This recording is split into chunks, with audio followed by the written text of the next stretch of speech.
Hello mga kainang, nandito ako sa side ng kwarto ni Ate Jeret mga kainang. Yung kwarto sa baba. Kaha-harvest lang namin ni Bunso nung nakaraan sa isang puno ng kamatis. Tingnan nyo mga kainang, ang dami na naman.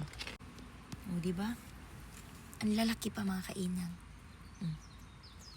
Kaya kunin na natin to bago masira kasi umuulan.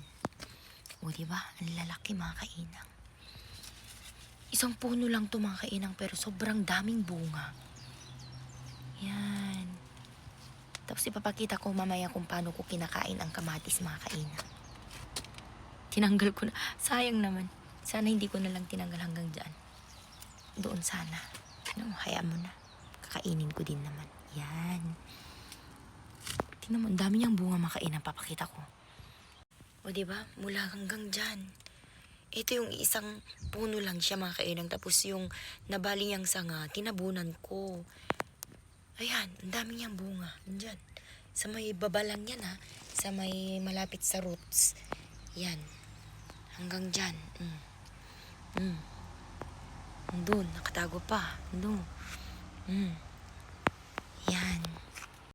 Ewan ko mga kainang, pero sa mga tanim ko, ang galing mamunga. Sobra marami silang mamunga mga kainang. Yung mga saluyot ko dun gusto kong i-harvest. Gusto kong mag-ulam ng saluyot.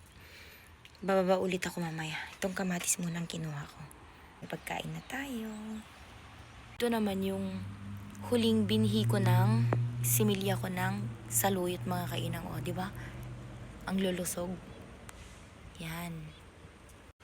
At yung mga bunga ng sitaw ko mga kainang. O, marami akong i-harvest. Ito lang yung isang side sa may kwarto ni Ate Jeret yan. Yan. Punta naman tayo dun sa may ampalaya. Kukunin natin yung dalawa. May pang-ulam na tayo. Dalawa ang bunga niya. Kesa malaglag.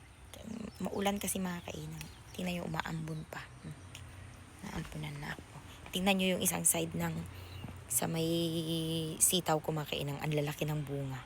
Ito yung bahay namin mga kainang. O, labas ng bahay. Dito ako nagga-garden. Tingnan nyo. Yan. O, diba? Ang daming bunga. O, diba? Ang dami. Sa isang side lang din nito. Iba lang doon sa may kwarto na part na kwarto ni ate. Daming bunga mga kainang. At maganda rin ang tubo ng aking sigarilyas. Yan. Oh. Malapit na akong makaani ng sigarilyas. Pasok na tayo mga kainang. Bukas ko na i-harvest yung saluyot ko at bilunak. Kasi yung bilunak ko, yung alugbati, malalaki na rin yung dahon. Kaya puputulan natin bukas. Bukas na ako mag-harvest. Yan. Kasi maagang trabaho ko ngayon mga kainang. Ay, may lamok. Ang laki. Maraming salamat ulit. God bless us all.